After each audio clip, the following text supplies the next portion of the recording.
রফা কে মারফু বলে। মারফু কাকে বলা হয়? রফা কে মারফু বলে না? মারফু কাকে বলা হয়? শব্দের শেষ অক্ষরে পেশকে মারফু বলে। পেশকে বলা হয় রফা। পেশ যদি শব্দের শেষ অক্ষর আসে ওই শব্দকে বলা হয় মারফু। মারফু মূলত একটা অবস্থান নাম, অর্থাৎ ওই শব্দটা পেশের অবস্থানে আছে, মানে শব্দের শেষে পেশ আছে, পেশের অবস্থানে আছে, এটা তাকে কি বলা হয়? মারফু বলা হয়। মানসুব কাকে বলে? শব্দের শেষ অক্ষরের দুই জের বা এক জেরকে নো, মানসুব বলে। নো, নো, নো, আমি এই দুই জবর এক জবর কিছু বলি নাই। আমি ডাইরেক্ট বলছি শব্দের শেষে জবর আসলে তাকে বলা হয় মানসুব, পেশ আসলে বলা হয় মারফু, আর জের আসলে বলা হয় মাজরুর। সেটা দুই জবর দুই দের দুই পেশ হোক বা এক জবর এক দের এক পেশ হোক। মারফু এক পেশকে বলা হবে মারফু, দুই পেশকে বলা হবে মারফু। বুঝতে পেরেছেন? জি। মারফু শব্দের শেষ অক্ষরে পেশ আসলে ওই শব্দকে বলা হয় মারফু, জবর আসলে বলা হয় মানসুব, আর জের আসলে বলা হয় মাজরুর। আচ্ছা, তারপর আসবেন হচ্ছে কোন শব্দ মধ্যে আল হলে তানমিন হবে না, আর তানমিন হলে কি হয় না? কাল হয় না। আল হয় না। আল যুক্ত শব্দ সবসময় নির্দিষ্ট হয়, আর তানমিন যুক্ত শব্দ হয় অনির্দিষ্ট। অনির্দিষ্ট। আচ্ছা, তারপর আসেন একটা একটা শব্দের জন্মগত অবস্থা কি? মারফু। একটা শব্দের জন্মগত অবস্থা হলো সেটা তানবিন হবে এবং পেশ যুক্ত হবে। কি হবে? নাকেরা হবে এবং মারফু হবে। নাকেরা মানে তানবিন যুক্ত হবে, আর মারফু মানে পেশ যুক্ত হবে। দুইটা জিনিস। একটা শব্দের জন্মগত অবস্থা হলে সেটা নাকেরা হবে এবং মারফু হবে।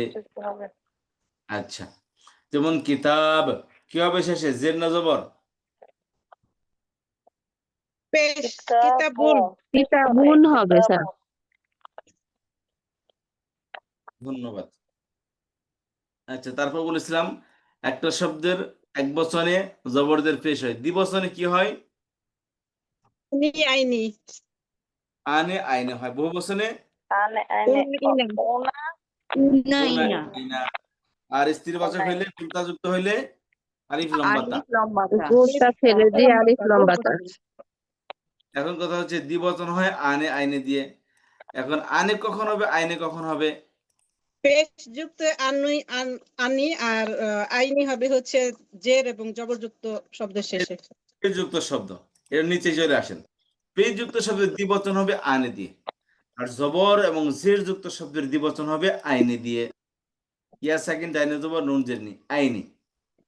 তাহলে মুসলিমের দ্বিবচন মুসলিমানে, আর মুসলিমান মুসলিমিনের দ্বিবচন মুসলিমাইনে। কথা বুঝতে পারলেন? জি। আর বহুবচন ওনা দিয়ে হবে কখন? এই যে পেজ যুক্ত, এই লাইনের নিচে চলে আসেন। পেজ যুক্ত শব্দের দ্বিবচন হয় আনে দিয়ে, বহুবচন হয় ওনা দিয়ে।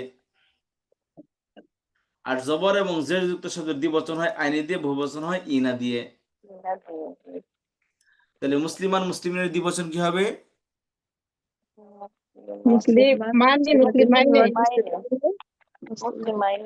আল্লাহ মুসলিমান মুসলিমিন, এই দুইটা মানসুব এবং মাজরুর অবস্থায় দ্বিবচন কিভাবে হবে? মুসলিম মাইনে দিয়ে। মুসলিম মাইনে। আইনে দিয়ে হবে। আর বহুবচন হবে আইনি আইনি। ইনা বহুবচন ইনা দিয়ে হবে। খেয়াল ইনা করেন, দিয়ে হবে। এখানেও ইয়ানুন, এখানেও ইয়ানুন, এখানেও ইয়ানুন, এখানেও ইয়ানুন। দুই ইয়ানুনের মধ্যে কিন্তু পার্থক্য আছে। এই ইয়ানুনের ডানে জবর, আর এই ইয়ানুনের নিচে ডানে জের।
কথা বুঝতে পারলেন? তাহলে দ্বিবচন পেযুক্ত শব্দের দ্বিবচন হবে আইনে দিয়ে, আর বহুবচন হয় ওনা দিয়ে।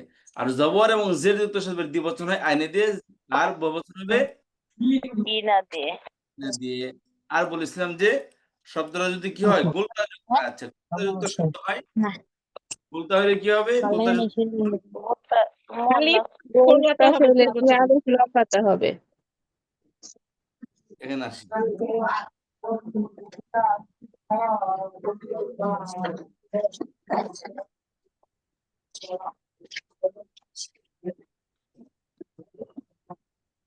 খিচুড়ি রাঁধছি খিচুড়ি খাবি না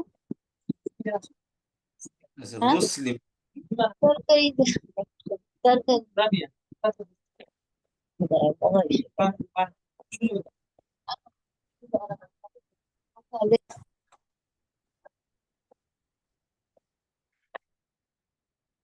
আচ্ছা মুসলিমাতানি দ্বিবচন হবে, আর বহুবচন হবে মুসলিমা আন। এখানে তো বহুবচন লিখতে হবে। মুসলিমাতুন আর মুসলিমাতিন।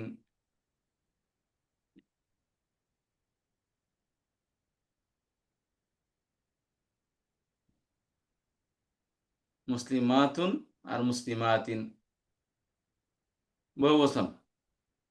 কথা বুঝে আসছে?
আচ্ছা আর গোলতা যুক্ত শব্দ হলে বহুবচন হবে, আর মারফু অবস্থায় পেশ যুক্ত শব্দের বহুবচন আলিফ লাম বা তা পেশ, আর জবর এবং জের যুক্ত শব্দের বহুবচন আলিফ লাম বা তা জের হবে। কথা বুঝতে পেরেছেন?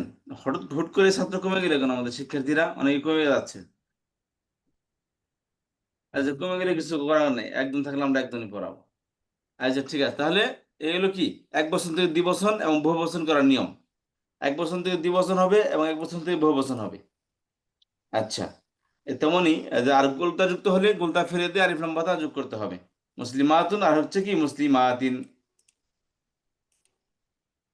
কথা বুঝে আসলো আমাদের? আচ্ছা এখানে আরেকটা জিনিস হলো যে আমরা বহুবচন আমরা পড়ছিলাম যে নর্মালি বহুবচন করার নিয়ম হলো কি ওনা এনা বা আলিফ লাম বা তা যোগ করতে হবে। ওনা এনা বা আলিফ লাম বা তা। কথা বুঝে আসছে?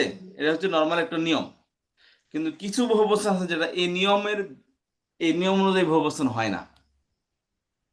নিয়ম কি? সাধারণত আমরা ইংলিশে পড়েছি বহুবচন হয় কিভাবে? ইংলিশে বহুবচন কিভাবে হয় বলেন দেখি? এস বা ইয়েস যোগ করে। এস বা ইএস যোগ করে। এস বা ইএস যোগ করে আনা আইনে আর ওনা ইনা যোগ করে। হ্যাঁ এটা হচ্ছে রেগুলার বহুবচন। বুঝতে পারছেন? এটা হলো কি রেগুলার বহুবচন। নরমালি এস বা ইএস যোগ করবে। যেমন বুক এর বহুবচন কি? বুকস। হাউস এর বহুবচন কি? Houses। ঠিক আছে, খেয়াল করেন। তাহলে বুক বহুবচন বুকস, এস যোগ হয়েছে অতিরিক্ত। আর হাউসের মধ্যে কি ইএস যোগ হয়েছে, হাউজেস। কথা বুঝতে পারলেন? এটা হলো নর্মাল নিয়ম। কিন্তু আরো বহুবচন আছে, শুধু এটা হচ্ছে রেগুলার বহুবচন। নর্মাল বহুবচন করতে হলে আপনাকে ভদ্রভাবে এইটাকে বহুবচন হিসেবে মানতে হবে। আপনার বহুবচন করার নিয়ম হচ্ছে এটাই। তবে কিছু আছে এটা লোকে বলা হয় রেগুলার বহুবচন বা এটাকে বলে সাউন্ড প্লুরাল। রেগুলার প্লুরাল অথবা সাউন্ড প্লুরাল বলে। আরেকটা বহুবচন আছে এই নিয়ম ভেঙ্গে। আপনারা জানেন যেমন ওমেন, এর বহুবচন কি? ও মেন। এই যে এ আর ইর পার্থক্য শুধু এখানে, এক বচনে এ আসছে, দ্বিবচন বহুবচনে ই আসছে, এর জায়গায় ই আসছে। তেমনি ম্যান, ম্যান। এই যে এ আর ইর পার্থক্য দেখেন, আরো আছে দুইটা, শুধু এক নম্বর হিসেবে নিয়ে আসলাম এখানে। এটা কিন্তু বহুবচন, কিন্তু এখানে এস ই এর যুগ হয় নাই। এখানে কি হয় নাই? এস ইএস যুগ হয়নি। চাইল্ড, এর বহুবচন কি? চিলড্রেন। চিলড্রেন। এই যে চিলড্রেন, এখানে কি আছে? এখানে এস ই এর যুগ হয়েছে? হয় নাই। এটার কোনো নির্দিষ্ট এটাকে বলা ব্রোকেন প্লুরাল বা ইররেগুলার বহুবচন। ইররেগুলার বহুবচনের কোনো নিয়ম নেই, যে কোনো নিয়ম হইতে পারে। এটা গ্যাস্ট্রিকের মতো।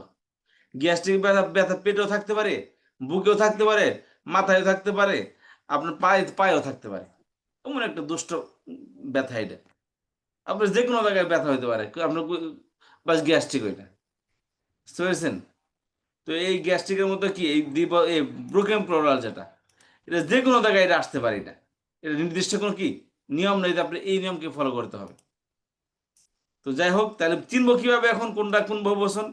বহুবচন চিনানোর সহজ নিয়ম হচ্ছে এই যে, যেটা এই নিয়ম ফলো করে নাই, অর্থাৎ এস ইএস যেটা যুগ হয় নাই, দ্যাট ইজ ব্রোকেন প্লুরাল। আর যারা ইএস ইএস যুগ হয়, যেটা কি রেগুলার প্লুরাল।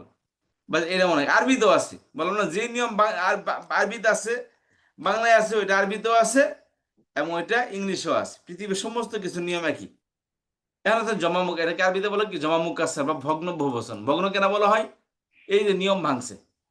নর্মাল নিয়ম বহুবচনের নিয়ম হলো ওনা ইনা বা আলিফ লাম বাতার যুগ হবে, কিন্তু এই বহুবচন করতে গিয়ে ওনা ইনা আলিফ লাম বাতার যুগ হয় নাই। কি যুগ হয়েছে? ওই যে এক বছরের মধ্যে ভাঙ্গন সৃষ্টি হয়েছে, হয়তো অক্ষর বাড়বে অথবা অক্ষর কমবে। যেমন ধরেন এখানে অক্ষর কমছে, রসুলনের বহুবচন কি? রসুলন, এখানে ওয়াও একটা নাই, বহুবচন থেকে কি ওয়াও গায়েব। কল্পনা বহুবচন কলুবন, এই দেন কল্পনা বহুবচন 3 অক্ষর, বহুবচন করতে গিয়ে আবার ওয়াও চলে আসছে, এই যে ওয়াও ঢুকে পড়ছে। অক্ষর বাড়ুক অথবা কমুক, অথবা অক্ষর আগে পিছে হোক, দ্যাট ইজ ব্রোকেন প্লুরাল বা ভগ্ন বহুবচন। এই যে কালবন কুকুর, বহুবচন কিলাবন, এই যে কালি বৃদ্ধি পেয়েছে। কথা বুঝতে পেরেছেন? তাহলে এটার মধ্যে খেয়াল করেন, এর মধ্যে ওনাই না বাড়ি বিলম্বতা আসে নাই। এর মধ্যে কি আসছে? বা অক্ষর বাড়ছে অথবা অক্ষর কমছে। তাহলে বহুবচন কয় প্রকার বললাম আমরা? বহুবচন কয় প্রকার বললাম? বহুবচন 3 প্রকার। সুবহানাল্লাহ। 3 প্রকার কি কি বলেন? জামা মুকাসসার, জামা মুশতাক, একটা হচ্ছে জামা কি যেন, নো, বহুবচন 2 প্রকার। জমা মানে জমা সালিম, জমা মুকাসসার। সালিম মানে রেগুলার, নিরাপদ বহুবচন। মুকাসসার মানে ভগ্ন বহুবচন। বহুবচন 2 প্রকার, একটা হলো ওনা ইনা বাড়ি ফ্রমবাতা দিয়ে হবে, অথবা এই নিয়ম ভেঙে আসবে। কি বললাম? জমা 2 প্রকার, একটা উনা ইনা দিয়ে আসবে। বাংলায় বলেন ভাঙ্গা বহুবচন বা যুক্ত বহুবচন। যুক্ত বহুবচন, বুঝতে জমা পেরেছেন? সালিম, জমা মুকাসসার। বিযুক্ত বহুবচন বা যুক্ত বহুবচন। যুক্ত মানে অক্ষর যোগ হবে, কোনো ভাঙন সৃষ্টি হবে না। শেষের থেকে অক্ষর কে, ওটা হলো সাফিক্স হবে, অর্থাৎ শেষের থেকে এসে ওনা ইনা আলিফ লাম পাতা যোগ হবে। আর ব্রোকেন প্লুরালের মধ্যে এই আলিফ লাম ওনা ইনা আলিফ লাম পাতা যোগ হবে না। এই জন্য একে বলা হয় কি ব্রোকেন প্লুরাল বা ভগ্ন বহুবচন। কথা বুঝতে পারলেন সবাই? জি, ভগ্ন বহুবচন, জমা সালিম, জমা মুকাসসার, জমা 2 প্রকার, জমা সালিম, জমা মুকাসসার, ভগ্ন বহুবচন, যুক্ত বহুবচন।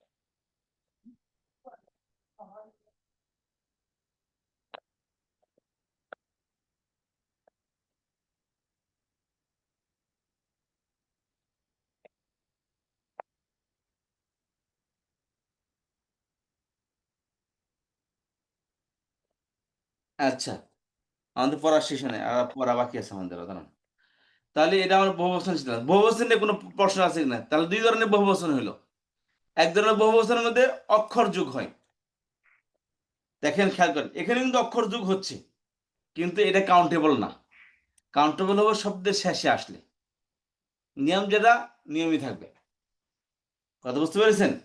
তাহলে এখানে দেখেন, এক বছরের মধ্যে কোনো ভাঙন সৃষ্টি হয় না। এখানে মুসলিমুন আগে এক বছর 4 অক্ষর ছিল, দ্বিবচনেও 4 অক্ষর, বহুবচনেও 4 অক্ষর, নারী বাচকেও 4 অক্ষর।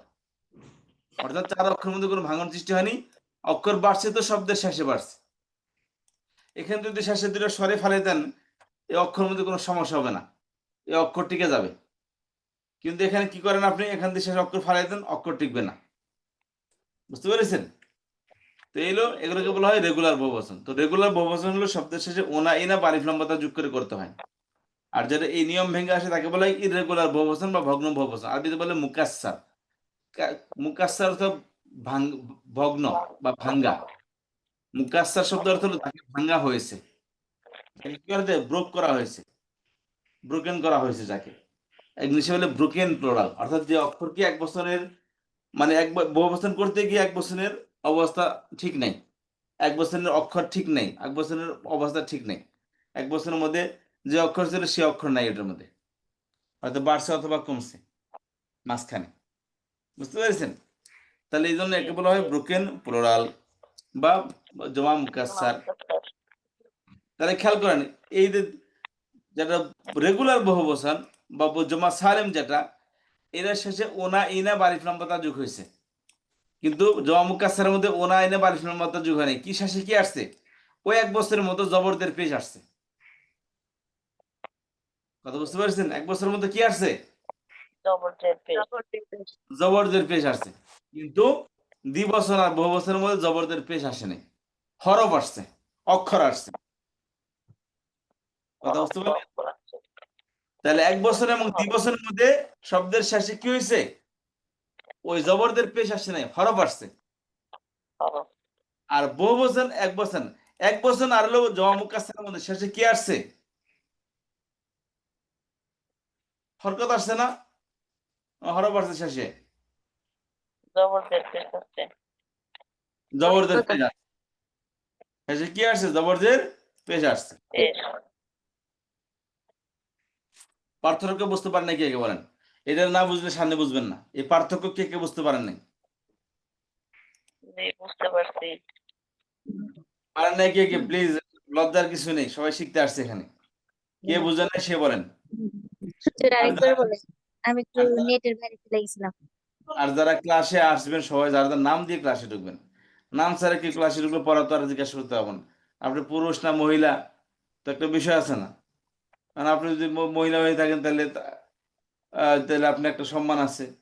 পুরুষরা তো আমরা যেমনি এমনি কথা বলতে পারি, কারণ মহিলা তাকে সম্মান দিয়ে কথা বলতে হবে।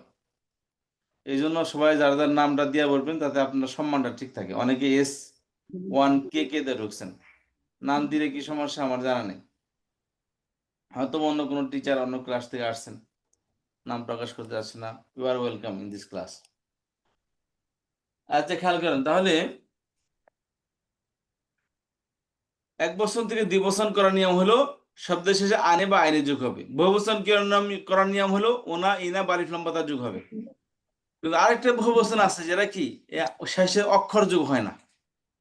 ওটার মধ্যে কি বচনের অক্ষরের মধ্যে এক অক্ষরের যে ভিত্তি আছে ওর মধ্যে ভাঙ্গন সৃষ্টি করে বহুবচন করা হয়।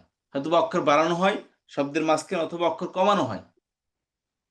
আর এই একেবারে জমা মুকাসসার, এই জমা মুকাসসার এবং এক বচনের মধ্যে শেষে মিল থাকে। অর্থাৎ জবরদের পেশ, যেমন এখানে জবরদের পেশ আসছে, এই জমা মুকাসসারের মধ্যে কি আসে? জবরদের পেশ আসে, এর মধ্যে হরফ আসে না। কিন্তু এই দ্বিবচনের মধ্যে আর হলো বহুবচন সালিমের মধ্যে কি আসছে? হরফ আসছে অতিরিক্ত, হরফ অতিরিক্ত আসছে। জি, হরফ অতিরিক্ত আসছে। সবাইকে বুঝতে পেরেছেন? আমি আগে যাব? বুঝতে পারছি। তাহলে বলেন দেখি, আমি যে পার্থক্যটা বললাম এক বচন এবং জমা মুকাসসার, দ্বিবচন আর জমা সালিমের পার্থক্যটা বলেন দেখি। হালিমা আপা বলেন। জমা সালিম হচ্ছে হরফ আসবে অতিরিক্ত আনে আইনে, তারপরে আলিফ লাম পাতা, এটা জুমা সালেম। তোমার সালের মধ্যে উনা ইনা বাড়ি সম্পদ, আর দিবসের মধ্যে আনে আইনে আসবে। আইনে আইনে দ্বিবচনে, বহুবচনে উনা ইনা। আর জুমা মুকাসসার হলো ভঙ্গ মানে ভাঙন হবে আর কি শব্দের মধ্যে। এই শব্দের শব্দের শেষে শেষে হলো যে শব্দের শেষে জবরদের পেশ। জি খেয়াল করেন, জমা মুকাসসারের মধ্যে আসবে। শুনেন আগে আমাকে সবাই, জমা মুকাসসারের মধ্যে শেষ অক্ষরে কোনো পরিবর্তন হয় না, পরিবর্তন হবে পরিবর্তন মাঝখানে, হয় না। অক্ষর আগে পরিবর্তন হবে। আর জমা সালের মধ্যে পরিবর্তন হবে শেষ অক্ষরের পরে। শেষ অক্ষরে যে জবরদের পেশ আসবে, হরকত আসবে।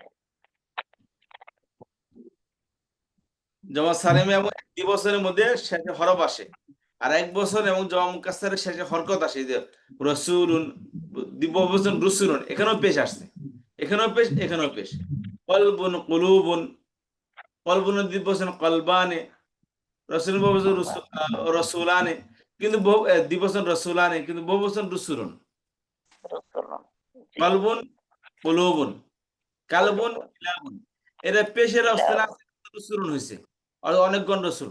জবর আসতে পারে রসুলান, রসুলিন, যেমন রসুলুন রসুলান, রসুলুন রসুলিন রসুলান হতে পারে, তেমনি রসুলুন রসুলান রসুলিন হতে পারে। অর্থাৎ এর মধ্যে কি জবরদের পেশ হবে, বহুবচন প্লাস জবর আসতে পারে, জের আসতে পারে, পেশও আসতে পারে। কিন্তু এই যে মুসলিমা, মুসলিমুনা, মুসলিমিনা, মুসলিমাতুন, এখানে জবরদের পেশ আসবে না। বলতে পারেন স্যার এই জবরদের পেশ তো আছে, এর উত্তর কি বলছিলাম, কে বলতে পারবে? বলছিলাম প্রশ্ন বুঝি নাই, প্রশ্নটা কি করলেন? জি বুঝতে বুঝি নেই। খেয়াল করেন, এক বছরের শেষে কি আসছে?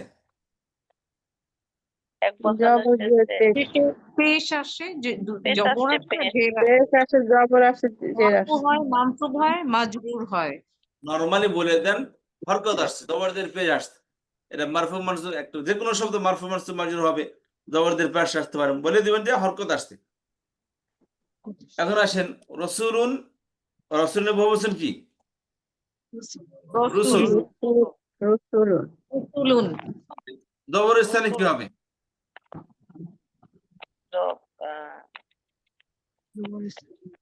রসুলান হবে। রসুলান হবে। জের স্থানে কি হবে?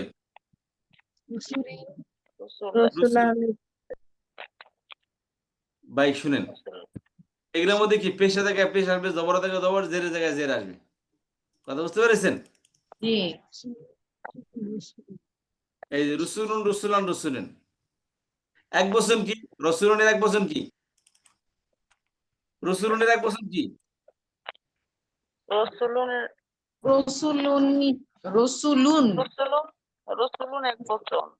তো না, র এটা, রসুলুন। রসুলুন। জি, এটাও পেশের জায়গায় রসুলুন, রসুলান, রসুলুন হতে পারে। জবর পেশের জায়গায় আসলে রসুলুন হবে, রসুলুন হবে। জের জবরের জায়গায় আসলে রসুলান হবে, আর জের জায়গায় আসলে কি হবে? হবে। তাহলে খেয়াল করেন, তাহলে খেয়াল করেন, এই দুইটার মধ্যে খেয়াল করেন।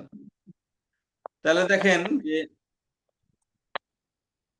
এর বহুবচনে কি পেশের জায়গায় পেশ আসে, জবরের জায়গায় জবর আসে, জের জায়গায় জের আসছে।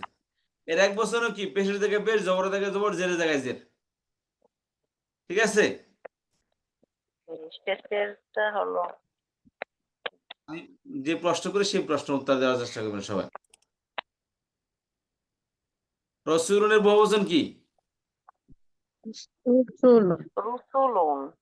রসুলুন। আপনাদের, আপনারা না বুঝবেন, না বোঝার জন্য চেষ্টা করবেন। আমি যে চিল্লাইতেছি এর কোনো মূল্যই নেই আপনাদের কাছে। একটা মানুষ কখন চিল্লাচ্ছে, ঘন্টা হয়ে যাচ্ছে, কিন্তু আপনাদের কোনো গুরুত্ব নেই, মুখে কোনো কথা বের হয় না। কথা যদি বের ক্লাসে আসছেন কেন? যান, একজন থাকেন, একজনকে পড়াবো। আর আজীব একটু পড়াইতেছে, আর আপনাদের কোনো গুরুত্ব নেই, কোনো মানে কোনো ই নাই যে পড়তে আসছে, কেউ পড়াইতেছে, একটু খেয়াল করি বা বোঝার চেষ্টা করি।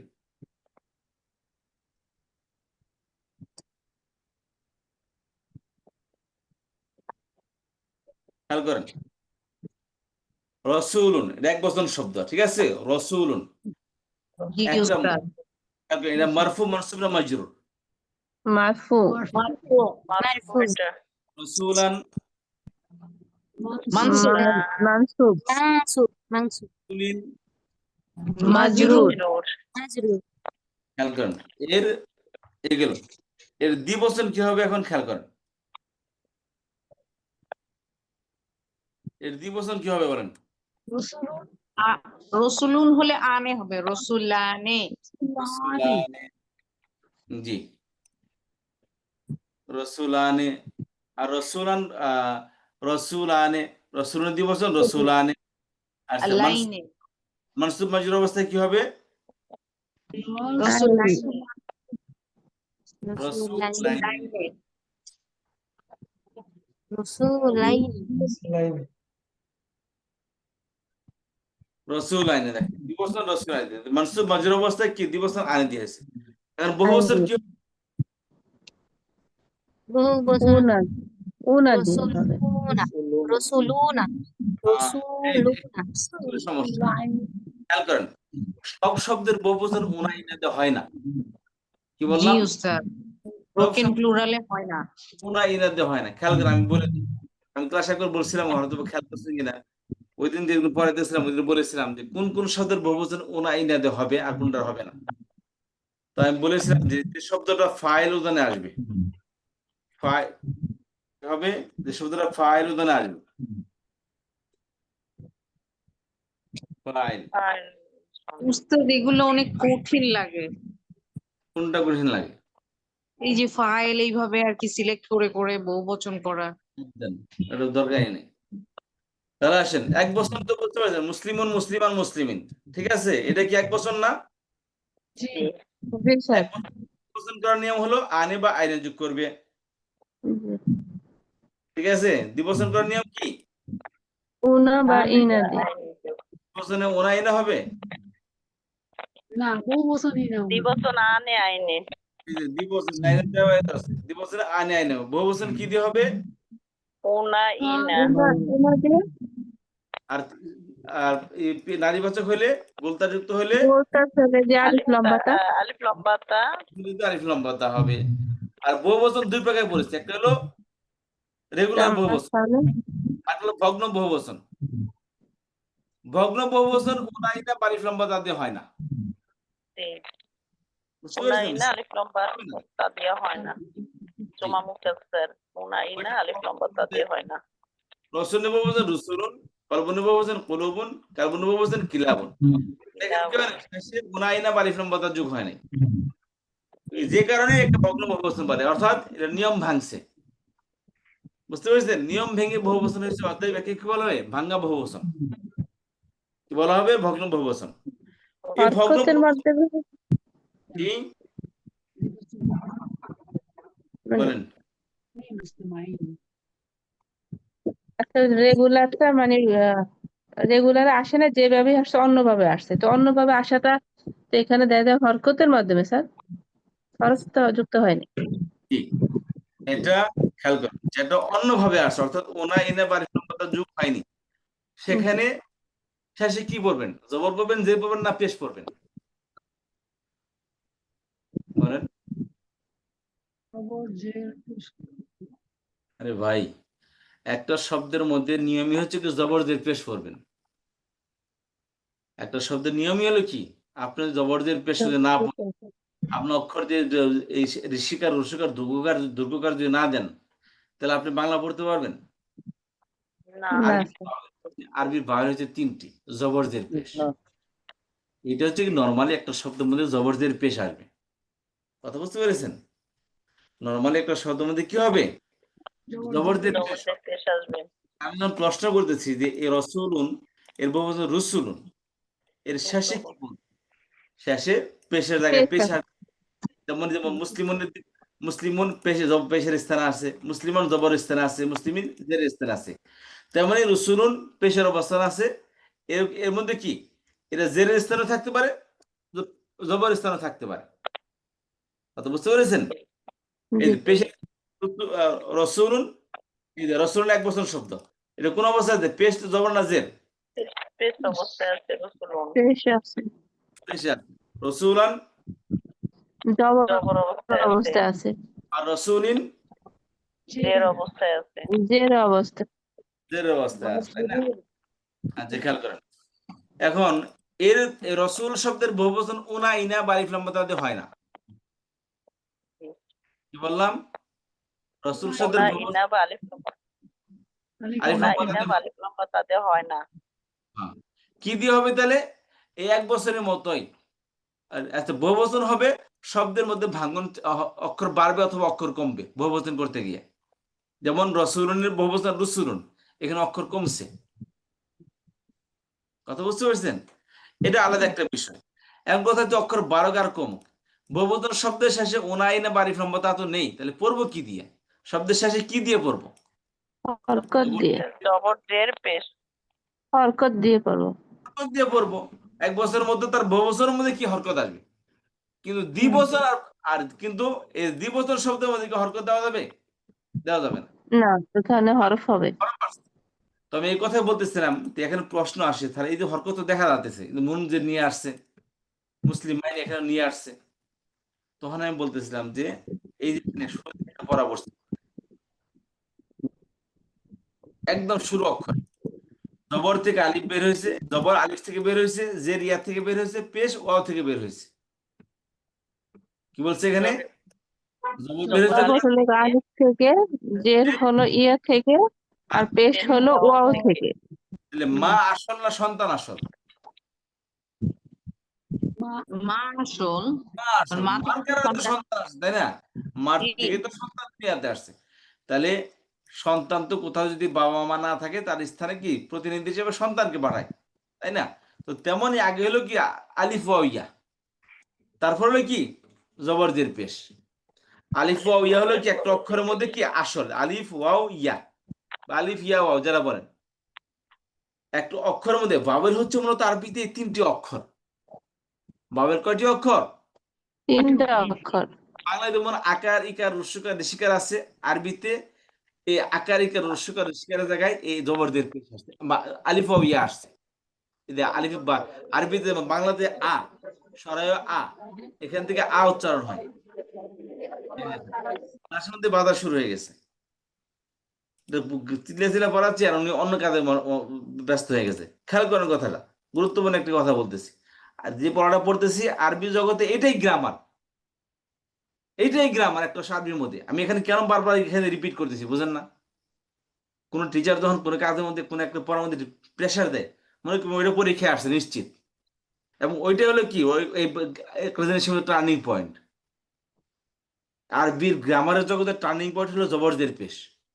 এটা যখন বুঝতে পারবেন, আর কিছু বুঝতে হবে না। এই জবরদের পেশি হচ্ছে গ্রামার, এটাই কেউ পারে না। কোথায় জবর কোথায় জের কোথায় পেশ আসবে, এটা পারতে পারতে যেই ঘুম হারাম হয়, আর এটা পারতে যেই অনেকে ক্লাস থেকে বের হয়ে যাবে। কারণ এই আর জবরদের পেশের ব্যর্থতা না, তার ব্যর্থতা, সে বোঝার জন্য নিজেকে ওইভাবে তৈরি করে নাই, নিজেকে বোঝার জন্য তৈরি করে নাই। ছোট ছোট বাচ্চারা বুঝতেছে, যারা এটা গুরুত্ব দিচ্ছে, আর যারা বড়রা গুরুত্ব দিচ্ছে না, তো গুরুত্ব দিলে তো ঠিকই বুঝতো। এটা এমন কোনো ইজ না, টেকনিক। গ্রামার তো কোনো কোরআন হাদিস থেকে কোনো আল্লাহ কোনো কোরআনে গ্রামার পাঠায় নাই তো। নবী আসলে কোনোদিন গ্রামার নিয়ে আলোচনাই করেনি, তার লাইফে হোল লাইফ আলোচনা করেনি। গ্রামার তো নাথিং। গ্রামার কোনো এলাম না, কোনো ই না, কোনো ইসলাম না। এটা এটা যেই কেউ, হিন্দুরাও পড়ে যারা আরবি শিখে, খ্রিস্টানরা পড়ে, ইহুদিরাও পড়ে, এই গিয়ে সেম গ্রামার পড়তেছে। এটা কোনো সব পাওয়া যাবে না গ্রামার পড়লে। তবে গ্রামার আপনাকে কোরআন বোঝাবে, হাদিস বোঝাবে। এই গ্রামার আপনাকে কোরআন এবং হাদিস বোঝাবে। বুঝতে পেরেছেন?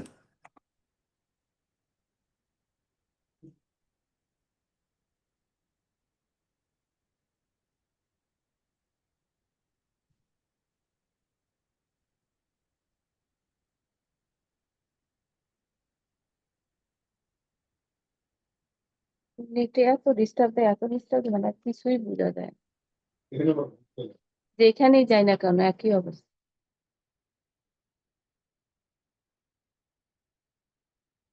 খুব শান্তি মতো ক্লাস করা যায়।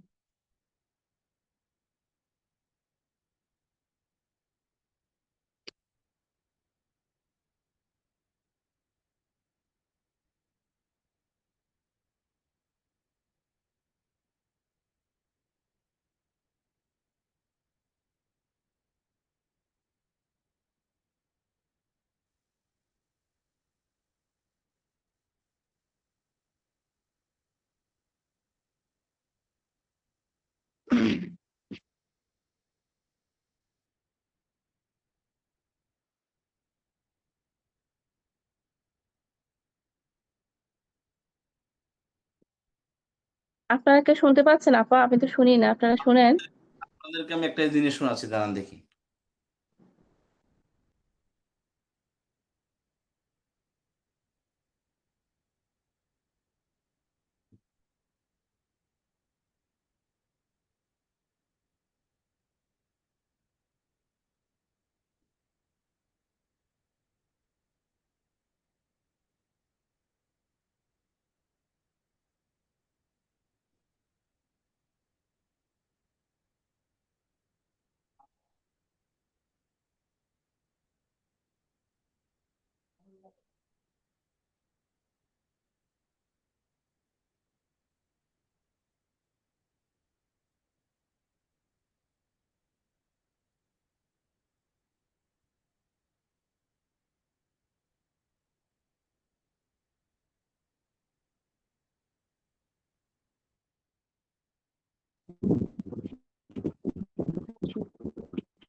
দেখেন, আপনারা মনে করেন যে আমরা দেখেন, এই যে ইসরায়েলি আরবিক মুখপাত্র, ইসরায়েলের কি আরবিক মুখপাত্র, দেখেন এদের আমি ওই স্পেসটা খুঁজে পাচ্ছি না, সময় নষ্ট হচ্ছে, এটাই আপনাদের শুনিয়ে দিচ্ছি, এর কথা শুনে নেন।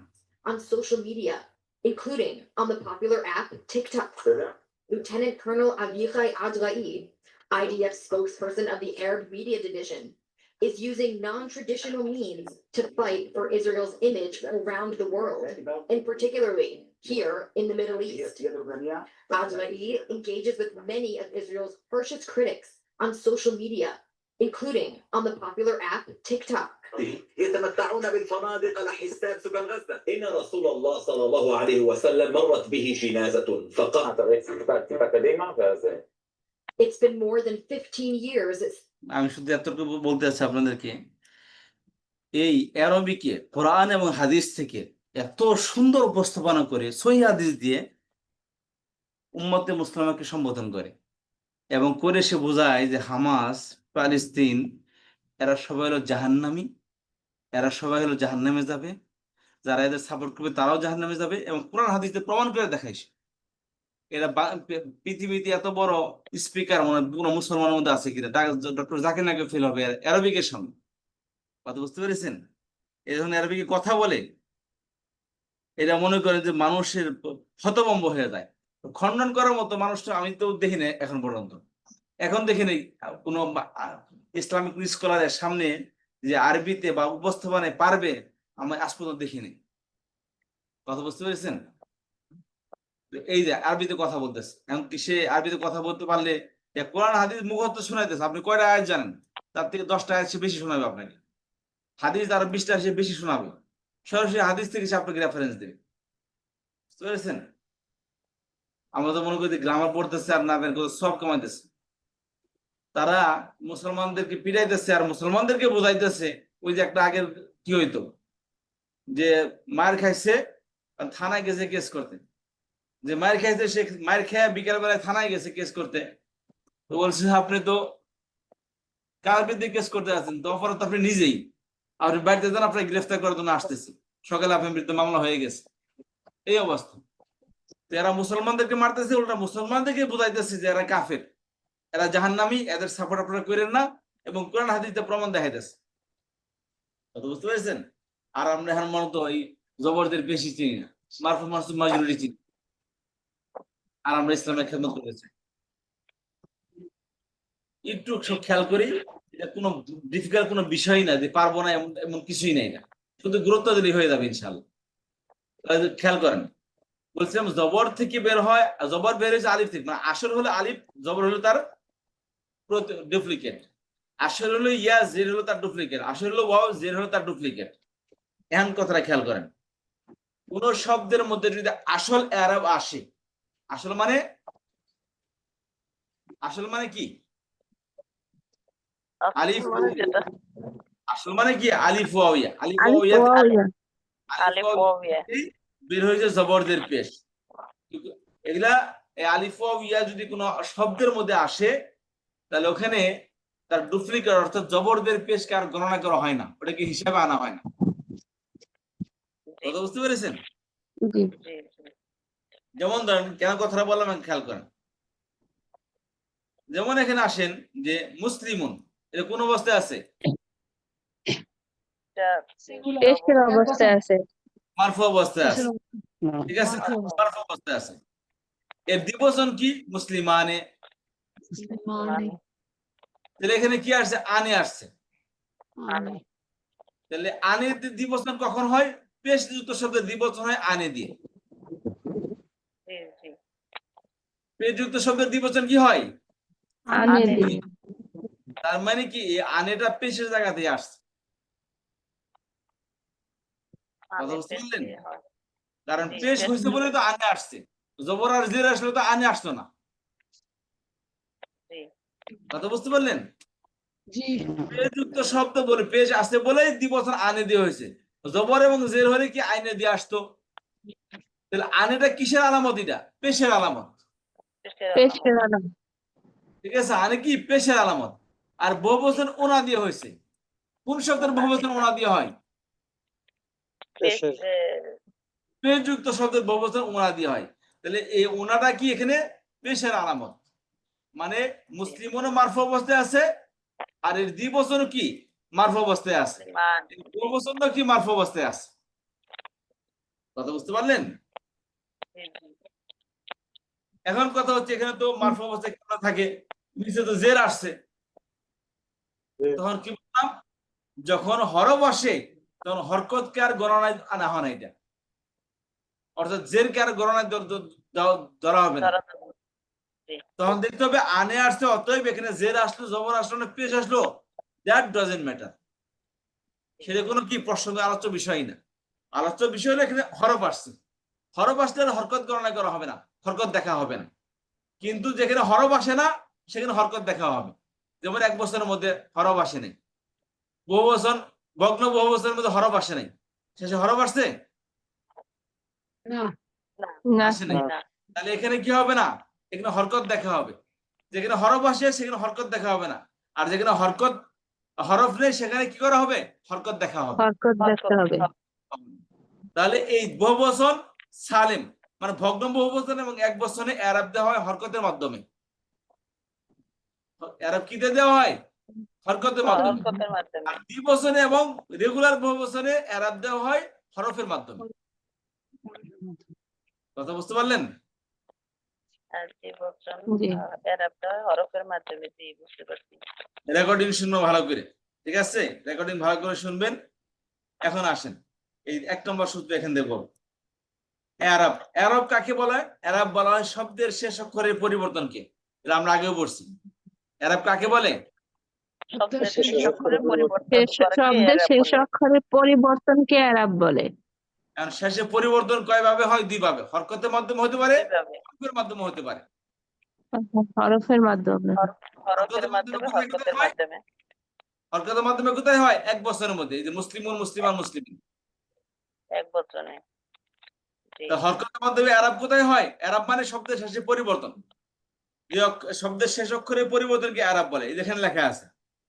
আর এরাব তাহলে হরকতের শব্দের শেষ অক্ষরের পরিবর্তন কিভাবে হয়? 2 ভাবে হয়। একটা হলো জবরদের পেশের মাধ্যমে, একটা হলো আলিফ ওয়াও ইয়ার মাধ্যমে, অর্থাৎ হরফের মাধ্যমে। আর জবরদের পেশ মানে হরকতের মাধ্যমে। হরকতের মাধ্যমে কোথায় কোথায় হয়? এক বছরের মধ্যে এবং বহুবচন ভগ্ন বহুবচনের মধ্যে। এবং কি হয়? ভগ্ন বহুবচনের শব্দের শেষে পরিবর্তন হয় হরকতের মাধ্যমে। হরকতের মাধ্যমে জবরদের পেশ। জি আর দ্বিবচন আনে, আইনে, ওনা, ইনা। তাহলে কি আসছে? হরফ আসছে। হরফ। তাহলে হরফের আমি মধ্যে হরফ পরিবর্তন জি। কোথায় কোথায় হয়? দ্বিবচন এবং রেগুলার বহুবচনের মধ্যে। রেগুলার বহুবচন, দ্বিবচন।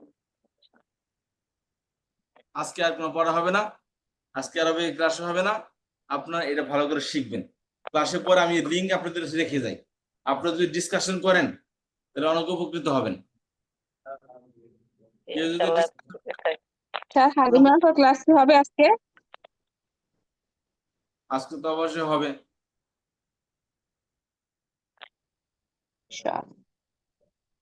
যারা আলোচনা করতেছেন আলোচনা করেন, আমি এখান থেকে তাকে অ্যাড করে দিয়ে আপনাকে আমি এখান থেকে লিভ নিব। স্যার আমি একটা